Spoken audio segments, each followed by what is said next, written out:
93 points this year. Guys, what did you think of the regular season the Stars had? What a way to finish the end of possibly the most dramatic season in NHL history. After Jim Lites ripped into the team on December 27th, they had a few ups and downs as a roller coaster season, but I give a ton of credit to Jim Montgomery. It's his first year as an NHL head coach, and he adjusted so well, in my opinion, throughout the year. He tried to implement his offensive system at the first part of the year. He realized it wasn't going to work. He changed the team's identity to defense, and that's what they've relied on the last 2 to 3 months. You took the words right out of my mouth. They thought they were going to be an offensive scoring team throughout the season, and then that didn't work, and it took the team a little bit of time to buy into that defensive philosophy, more so like what Ken Hitchcock used to do. And it took them a while. They eventually bought into it, and since the beginning of March, they've been the best team in the Western Conference. And you mentioned since the beginning of March, they've gotten better. They've improved a lot. How do you think this last couple months of the regular season will translate to the playoffs?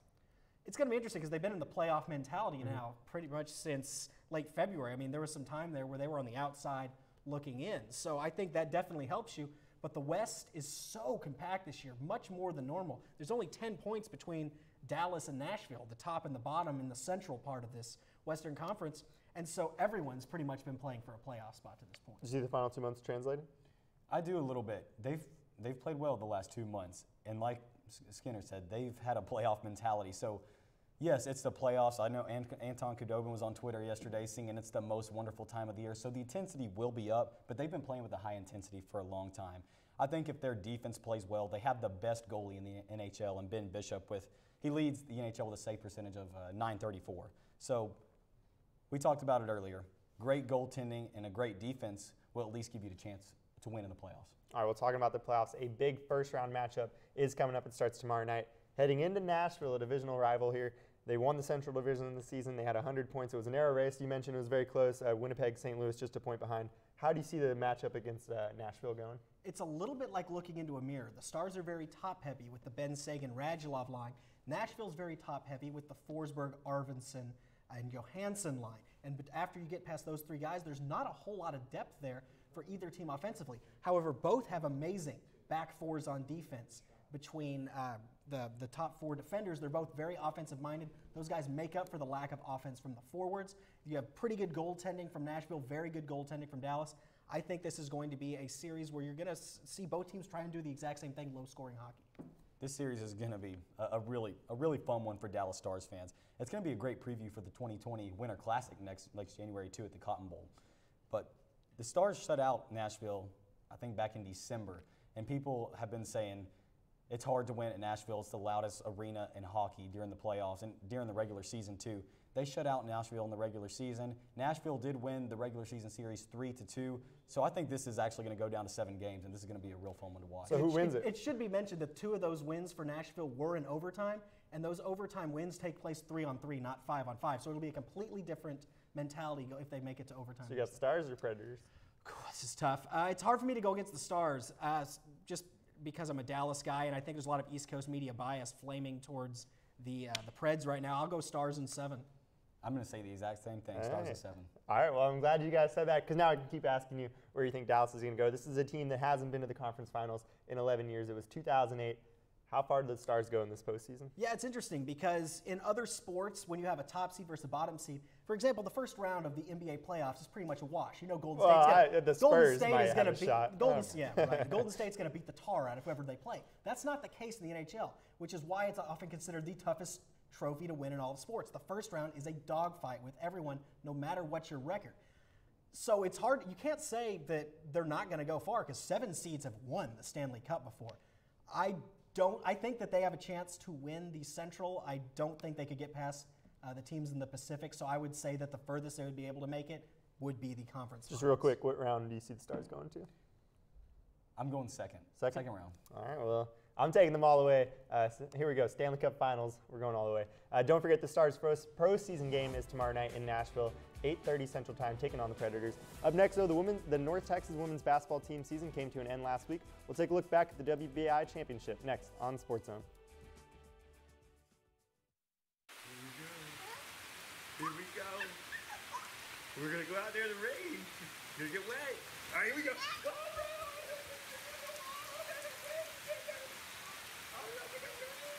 okay, quick.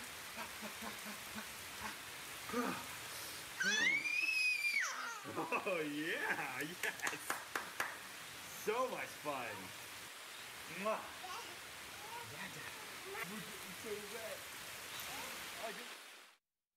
Patriotism. It inspires passionate debate. It's worn like a badge of honor with good reason, because it means love and devotion for one's country.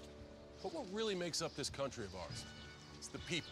To love America is to love all Americans. This year, patriotism shouldn't just be about pride of country.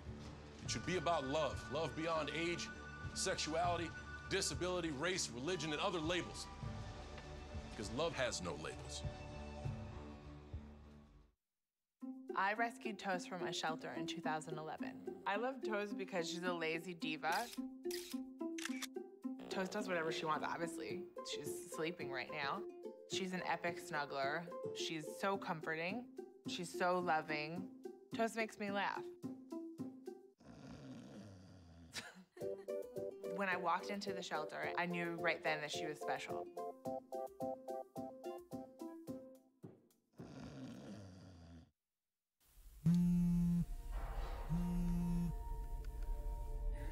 Oh, sorry.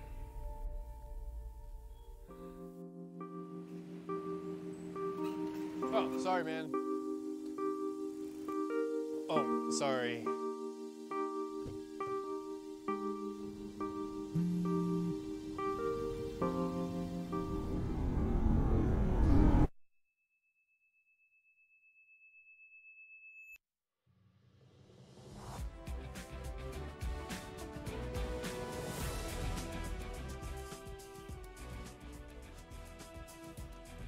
Well, after rattling off 3 straight wins on their way to the WBI championship game, the North Texas women's basketball team saw their season come to a disappointing finish last week, dropping the championship to Appalachian State 76-59.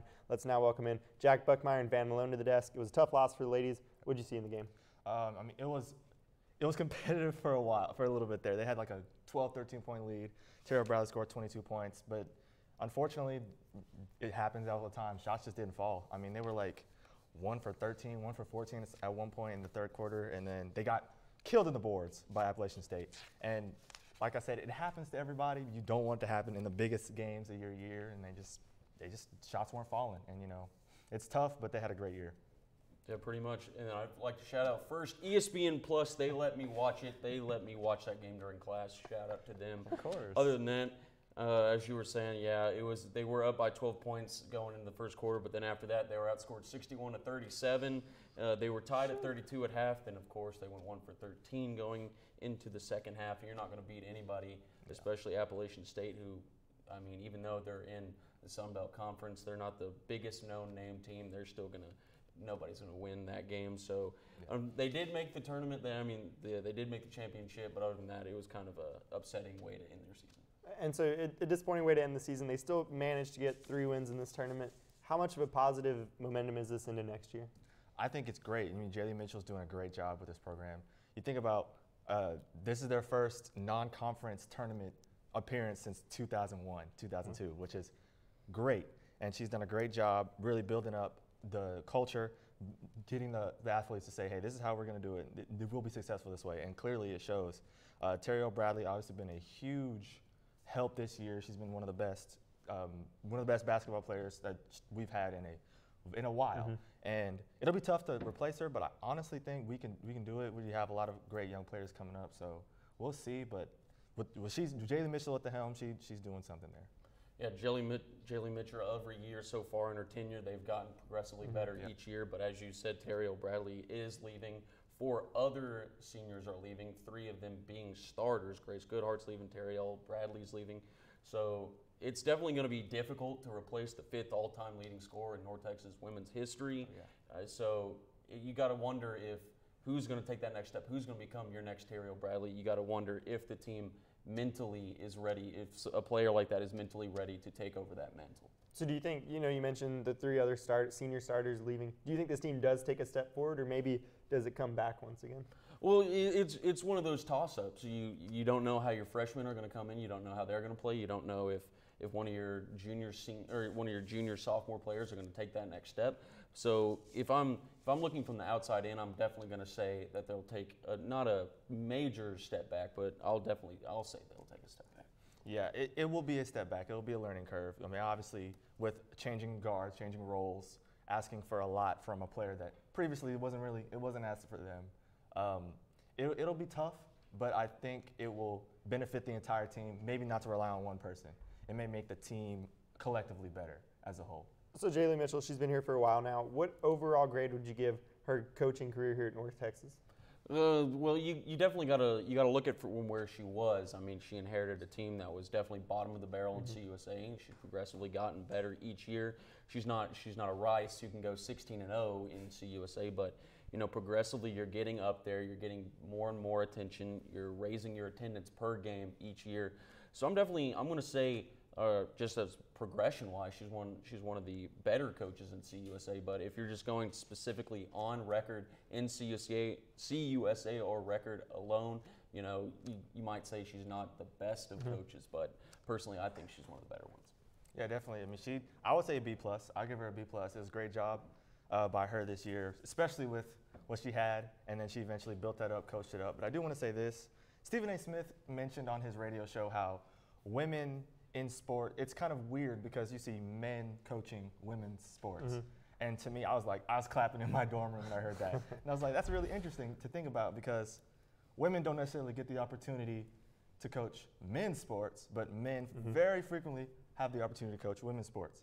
And it's really interesting how that dynamic works. And I'm not trying to spill no tea or anything. No, I mean, it's a good but, point. It is an interesting point that I don't think a lot of people talk about. And it really wasn't addressed before she came out and said something about it. Exactly, and I really do applaud the front office at UNT for saying, hey, this is a great woman, this is a great leader that can lead our program into the direction we want. I'm not blaming, the men head coaches around the world saying it's your fault, but I'm saying I applaud them for doing that. No, and especially to do the way she came out and said it on such a national stage, the Final Four press conference. It was a great basketball game between Notre Dame and Baylor. Did you catch any of it? It was good. Unfortunately, I was not watching the Notre Dame-Baylor game, but I know a bunch of people that go to Baylor. My family went to Baylor, so unfortunately, I heard about it all day. So I did hear the interview, and I totally agree with everything she said. Yeah. Definitely. We can't wait to see Jaylee Mitchell and the rest of this team back in action in the fall. How about last night, though, a national championship game? They went to overtime. A full recap next on Sports Zone. Okay, so what would you bring to my company? What do you need?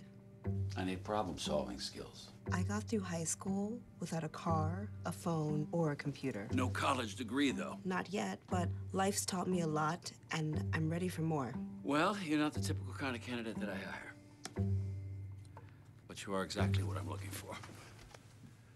Your company could be missing out on the candidates it needs most. Learn how to find a great pool of untapped talent at gradsoflife.org.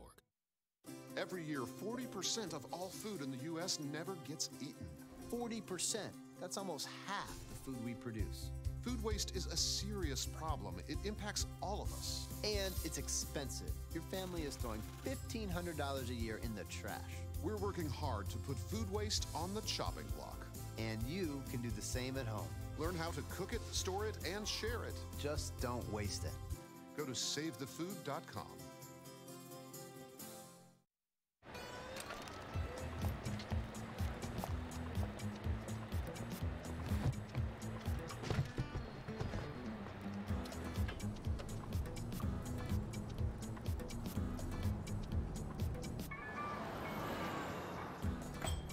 It's a short ride from your neighborhood to your naturehood. To find a neighborhood park or green space near you, visit discovertheforest.org. Bye-bye. Hi. Hoping for a crisp breeze to help keep you alert. Oh, he took a sip of water too. That'll probably help. You were probably going to turn down the radio too, so you could focus, right? Probably okay isn't okay. Right? If you see a warning sign, stop and call a cab, a car, or a friend. I think the water line is what really drove it home. I blew on him.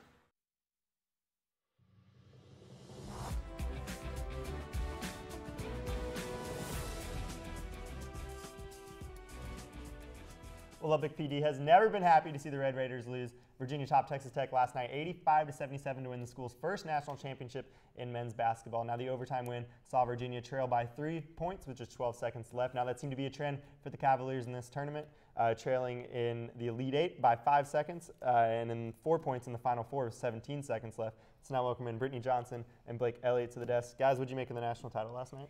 I was in awe. I really wanted Texas Tech to win that game. I wanted them to do it for Texas, and I wanted them to do it for their school. But, I mean, they came short. I feel like the game was in our hands. Texas Tech was on the run. They were on fire. They had the momentum right before they even went to overtime. And we just started panicking. We're making unnecessary three-pointers when we should have just took the easy route out, set up an offense, and I feel like it would have been a deal breaker. But, I mean, we fell short, so Virginia played well. Yeah, I definitely feel like it was a game of runs. As you saw, Virginia had an early lead in the game, and it looked like they might run away with it. And then you saw a barrage of threes from some of the bench players with Francis, and you saw it with Francis and with Kyler Edwards, and you just saw them coming in to kind of help bring the game back for Tech. So now Virginia's 66-6 over the past 2 years. You see there in the stats, Kyle Guy and Hunter putting up 24 and 27. Absolutely amazing for the Cavaliers. How about this Virginia program and what Tony Bennett's done? The 8 years before Bennett got there, they just made one NCAA tournament appearance. It was their first Final Four in 35 years, their first ever national title. What do you think about this Virginia program? Are they one of college basketball's maybe elite programs now? I think they're definitely becoming one of the programs. As you saw last year in the first round, they fall to a 16 seed, which is the first team to ever do that, and they were the #1 seed. So obviously you had some bad luck last year, but you see they definitely were resilient, bounced back this year, and came back with it and ready to win.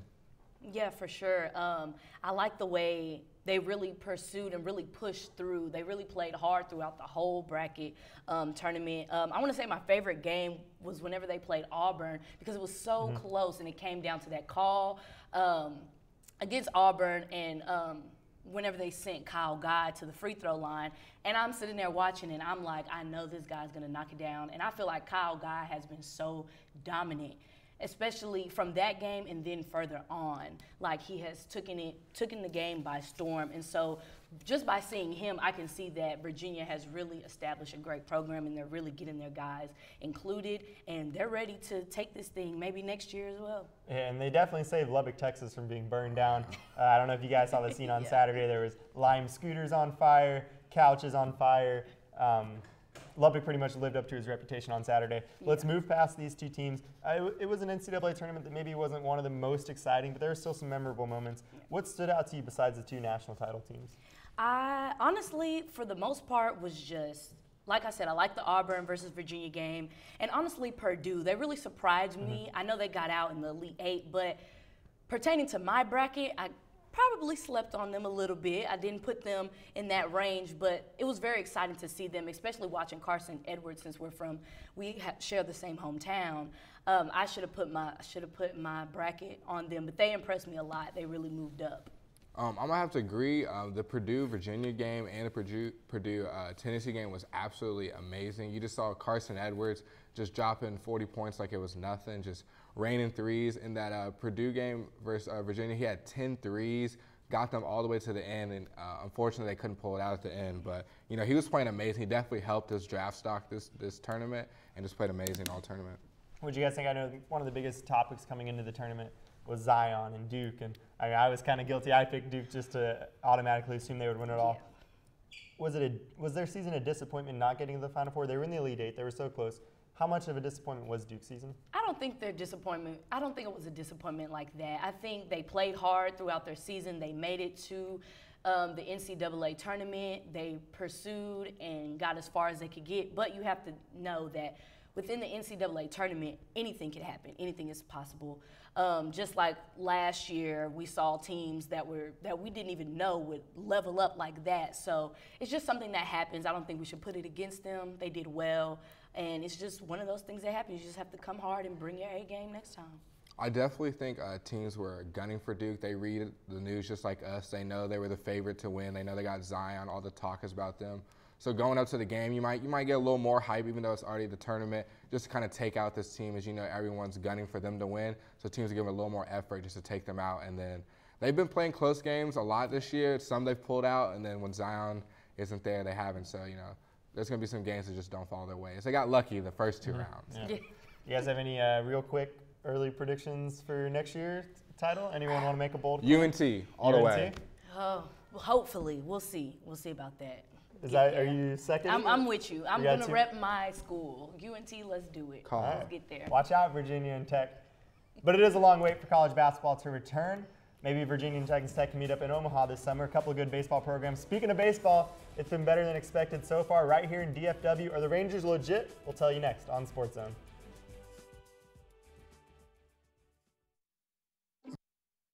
Retired psychologist, and helping people was my thing. After my stroke, when Meals on Wheels started, I was on the other end of the stick, so to speak. And I appreciated it very much, the attention that was given. My name is Julius Gaines, creative writer, poet, photographer. America, let's do lunch. Drop off a hot meal and say hello. Volunteer by donating your lunch break at americaletsdolunch.org. I'll never forget the day our landlord called and said, read your lease. No pets allowed. My owner tells him my dog ate the lease, but that didn't work. And now I'm stuck in a shelter. But this pit bull is ready for a new crib. I'm loving, loyal, and play well with others. So don't be intimidated by all my muscles, because the biggest one I have is my heart. That's right, I said it.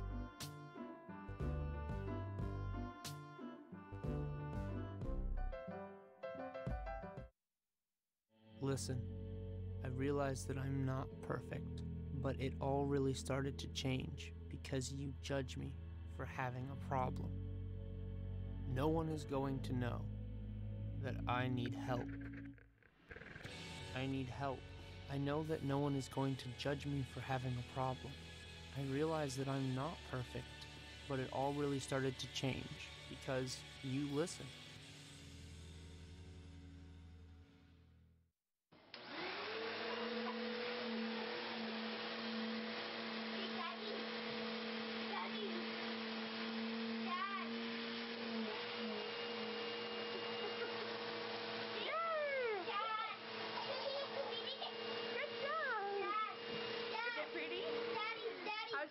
Is it pretty? Daddy. It's pretty. Maybe honestly, I don't know.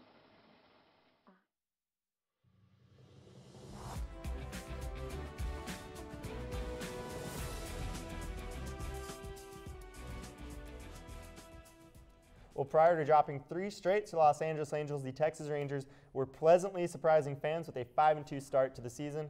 Well, after 3 ugly games, the team returned back to form. They now sit at 500. We welcome in Kyle Harris and Garen Shantz to the desk. Guys, what are your thoughts on the Rangers through 10 games? We're going to go with the Dallas kid first before we tell it. That's the right choice, too. Okay, what do you think? So I am very surprised, and I'm going to go ahead and start off with this. I think it was last season I said the Rangers are going to be a complete dumpster fire and that you're not going to want to watch them. Well, they're kind of must-watch baseball now. They're exciting. And I think they're doing good because everyone wrote them off. You're writing them off already, even though they're still doing pretty hot.